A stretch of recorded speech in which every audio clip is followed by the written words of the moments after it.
प्यारे साथियों, स्वागत है आपका प्रद्योत गुरुकुल में।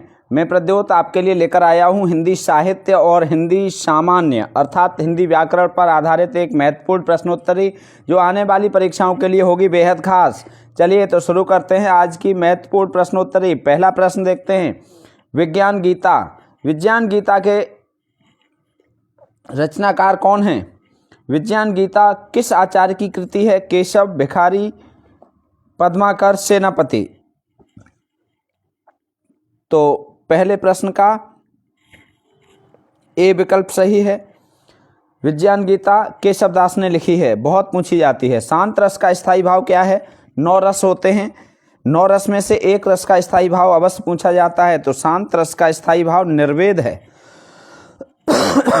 ठीक है, चलिए तीसरा प्रश्न देखते हैं। जहां उपमान में उपमेय की संभावना प्रकट की जाए, जहां उपमान में उपमेय की संभावना की जाए वहां कौन सा अलंकार होता है? तो तीसरे प्रश्न का बी विकल्प सही है। संभावना यदि कहीं पूछी जाए तो आप सीधे सीधे उत्प्रेक्षा पर जाना। उत्प्रेक्षा का अर्थ ही होता है संभावना। अगला प्रश्न देखते हैं। चौथा प्रश्न है, कबीर का अर्थ है गरीब, दुष्ट, जुलाहा या महान? बताइए कबीर शब्द का अर्थ क्या है? बहुत अच्छा प्रश्न। चौथा प्रश्न, कबीर शब्द है, इस कबीर शब्द का अर्थ होता है महान। कबीर का अर्थ क्या है? महान। ध्यान रखेंगे, कबीर का अर्थ क्या है? महान। बहुत महत्वपूर्ण। और कौन सी भाषा का शब्द है? कमेंट करके बताइए। कबीर कौन सी भाषा का शब्द है? कमेंट में बताइए। ठीक है। लम्ही में जन्म हुआ था भारतेंदु का, प्रेमचंद का, दिनकर का, श्री राम शर्मा का। आप इन प्रश्नों के उत्तर करते जाइए और कमेंट बॉक्स में बाद में ज़रूर बताएं कि आपके कितने प्रश्न सही हैं। हिंदी साहित्य के प्रश्न भी हैं, व्याकरण के भी हैं, काव्यशास्त्र के भी हैं। ठीक है, तो आप अंत में अवश्य बताएं। बहुत अच्छे प्रश्नों का संकलन है, बहुत महत्वपूर्ण प्रश्नों का संकलन है। लम्ही में जन्म हुआ था भारतेंदु का, प्रेमचंद का, दिनकर का, श्री राम शर्मा का। तो लम्ही में किनका जन्म हुआ था इनमें से? प्रेमचंद लम्ही में जन्मे, बढ़ा दिया हिंदी का मान, उपन्यास सम्राट बन गए लिखकर करुणामय गोदान। तो प्रेमचंद का जन्म लम्ही में हुआ था। पीत बसन पर कर कटिमा था, और चारु चाप सर सोहत हाथा, तन अनुहरत सुचंदन खोरी, श्यामल गौर मनोहर जोरी। में छंद कौन सा है? छठा। बहुत शानदार। छंद बताना है। अब छंद के लिए क्या है? मात्राएं गिन लो। 2 1 1 1 1 1 1 1 1 1 1 2 2 2 3 4 5 6 7 8 9 10 11 12 13 14 15 16 16 मात्राओं का छंद। फिर 16 मात्राएं, फिर 16 मात्राएं, फिर 16 मात्राएं।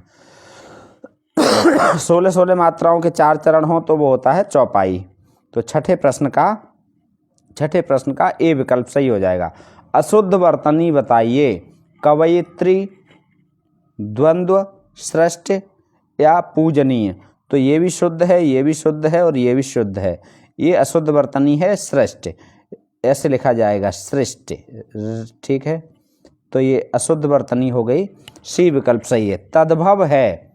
8वां प्रश्न, तद्भव है कपास, गोधूम, चंद्रिका, घोटक। तद्भव पूछा है, बाकी 3 तत्सम हैं। तो 8वें प्रश्न का ए विकल्प सही है, कपास। ये तद्भव है। कपास का तत्सम क्या होता है? करपास। ठीक है। गोधूम का गेहूं, चंद्रिका घोटक। ठीक है, ये सब कैसे हैं? तत्सम हैं। अगला देखो 9वां प्रश्न, कौन सा सुमेलित नहीं है? आवाहन, विसर्जन। ठीक है, विलोम शब्द हैं। जंगम, स्थावर, कट, वक्र, निंदा, स्तुति। तो 9वें प्रश्न का सी विकल्प सही है। कट और वक्र ये सुमेलित नहीं है, बाकी ये एक दूसरे के विलोम है। आवाहन, विसर्जन, जंगम, स्थावर, निंदा, स्तुति एक दूसरे के विलोम हैं, लेकिन कट और वक्र एक दूसरे के विलोम नहीं हैं। तो सी विकल्प सही है 9वां प्रश्न। 10वां प्रश्न देखो, कानन पर्याय है। कानन काय का पर्याय है? कानन। बहुत महत्वपूर्ण। कान का, वन का, नाव का, कमल का। बताइए। तो जो कानन पर्याय होता है वो वन का है। काहे का है? कानन वन का पर्यायवाची है। ठीक है। 10वें प्रश्न का बी विकल्प सही है। अब देखो 11वां प्रश्न, उपनगर में समास है। बहुत अच्छा प्रश्न। उपनगर में समास है, उपनगर में कौन सा समास है बताइए। तत्पुरुष है, द्वंद्व है, अव्ययी भाव है या द्विगु है। 11वां प्रश्न, उपनगर में कौन सा समास है, तो उपनगर में द्वंद्व समास है। ठीक है। इसमें उपसर्ग आया हुआ है, अव्ययी भाव है। अगला, कान कतरना मुहावरे का अर्थ है चालाकी से दूसरों को बेवकूफ़ बनाना, सचेत होना, कष्ट देना। 12वां प्रश्न, ए विकल्प सही हो जाएगा। कान कतरना मुहावरे का अर्थ होता है चालाकी से दूसरों को बेवकूफ़ बनाना। मदिरालय में संदेह है, मदिरालय में संदेह है, स्वर व्यंजन विसर्ग। तो 13वें प्रश्न का ए विकल्प सही हो जाएगा, स्वर संधि है। ठीक है। मदिरालय में मदिरा धन आलय, दीर्घ स्वर संधि हो जाएगी। अगला है, बादल को घिरते देखा है। बहुत शानदार कविता है ये, बादल को घिरते देखा है। कविता के रचनाकार कौन है, पंत, निराला, नागार्जुन या दिनकर। तो 14वें प्रश्न का सी विकल्प सही हो जाएगा, नागार्जुन की कविता है बादल को घिरते देखा है। अपनी खबर, क्या भूलूं क्या याद करूं की विधा बताइए। दो यहाँ पर रचनाएं हैं, अपनी खबर और क्या भूलूं क्या याद करूं। ये दोनों रचनाएं किस विधा की रचनाएं हैं ये आपको बताना है। तो ये आत्मकथा हैं। क्या हैं? आत्मकथा। अपनी खबर किसकी आत्मकथा है, कमेंट में बताइए। और क्या भूलूं क्या याद करूं ये किसकी आत्मकथा है, इसे भी कमेंट में लिख दीजिए। 16वां प्रश्न है, अर्धस्वर हैं, बहुत पूछे जाते हैं, बार बार पूछे जाते हैं। य और ल, व और र, ढ़ और य और व। तो 16वां प्रश्न का डी विकल्प सही हो जाएगा। अर्धस्वर हैं य और व, ये अर्धस्वर हैं। मूर्धन्य हैं, तो मूर्धन्य के लिए सूत्र है रिट रसाणाम मूर्धा। तो रे इसमें से मूर्धन्य हो जाएगा, बी विकल्प सही है, रिट रसाणाम मूर्धा। 17वें प्रश्न का बी विकल्प सही है। सभी स्वर होते हैं, कई बार पूछा गया है परीक्षाओं में।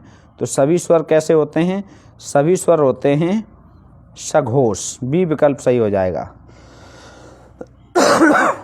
18वें प्रश्न का बी विकल्प सही है, सभी स्वर सघोष होते हैं।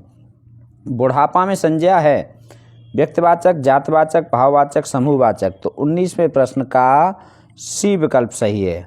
बुढ़ापा में क्या है, बुढ़ापा में भाववाचक संज्ञा है। 19वां प्रश्न हो गया। 20वां प्रश्न देख लो। अब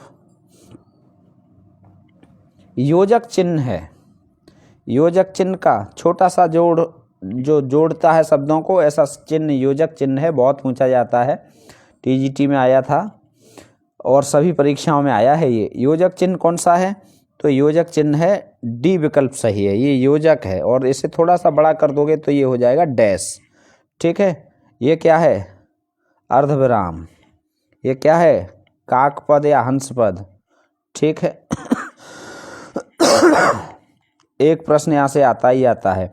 चंद्रहास का पर्याय है तलवार, चंद्रमा, चांदनी, रात। 21वां प्रश्न बताइए, चंद्रहास का अर्थ क्या है। चंद्रहास काय का पर्यायवाची है, तो चंद्रहास का अर्थ होता है तलवार। चंद्रहास का क्या होता है, तलवार। 21वें प्रश्न का ए विकल्प सही है। प्रभु जी तुम चंदन हम पानी के रचनाकार कौन है, बहुत पूछा जाता है ये। तो प्रभु जी तुम चंदन हम पानी, ये रैदास की पंक्तियां हैं, बहुत महत्वपूर्ण पंक्तियां हैं, बार बार आती हैं परीक्षाओं में। ज्ञानाश्रयी शाखा अर्थात संत कवि नहीं हैं, सूरदास, नानक, सुंदरदास, दादू दयाल। 23वां प्रश्न बहुत शानदार प्रश्न, बहुत अच्छा प्रश्न। ज्ञानाश्रयी शाखा का कवि नहीं है, तो सूरदास ये ज्ञानाश्रयी शाखा के कवि नहीं है। 27वां प्रश्न 23वां प्रश्न ए विकल्प सही है, सूरदास नहीं है, बाकी संत कवि हैं। इसके बाद अगला, अंधा युग, ठेले पर हिमालय और गुनाहों का देवता, इन तीनों के रचनाकार बताइए। तो अंधा युग, ठेले पर हिमालय, गुनाहों का देवता, ये तीनों रचनाएं धर्मवीर भारती की हैं। डॉक्टर धर्मवीर भारती की रचनाएं बहुत पूछी जाती हैं। उदंत मार्तंड का प्रकाशन वर्ष बताइए। उदंत मार्तंड पत्र प्रकाशित हुआ था कानपुर से, प्रयागराज से, मुंबई से, कोलकाता से। तो 25वें प्रश्न का डी विकल्प सही है। उदंत मार्तंड कहाँ से प्रकाशित हुआ था? कोलकाता से। इसके संपादक कौन थे? कमेंट बॉक्स में बताइए। तो ये 25 प्रश्न हो गए। इसकी उत्तरमाला भी यहाँ तक लिखी है ये नीचे, ठीक है। तो आशा और विश्वास है कि ये 25 प्रश्न आपकी परीक्षा के लिए बेहद खास होंगे। आने वाले पेपर में ये ज़रूर आपकी मदद करेंगे और इस तरह के प्रश्न आप पढ़ते रहिए। प्रद्योत गुरुकुल से जुड़े रहिए। यूट्यूब चैनल पर यदि आप पहली बार आए हैं तो सब्सक्राइब कर लीजिए, पहले से हैं तो लाइक और शेयर अवश्य करिए। अपनी समस्याओं को हमें बताइए और हम आपकी मदद करने के लिए तैयार हैं। हम देते हैं आपको एक महत्वपूर्ण क्लास हर रोज़। हमारी क्लास होती है बहुत छोटी, लेकिन गागर में सागर भरने वाली क्लास होती है। कम समय में आपको महत्वपूर्ण परीक्षोपयोगी कंटेंट देना हमारा काम है। परीक्षा में सीधे सीधे काम आने वाला कंटेंट हम आपको देते हैं, जो आपकी परीक्षा के लिए बेहद खास होता है, ठीक है। तो ऐसे ही जुड़े रहिए, अपने मित्रों को भी जोड़िए, अपने साथियों को भी प्रद्योत गुरुकुल से जोड़िए। मिलेंगे फिर एक और अच्छी क्लास के साथ, तब तक राधे राधे।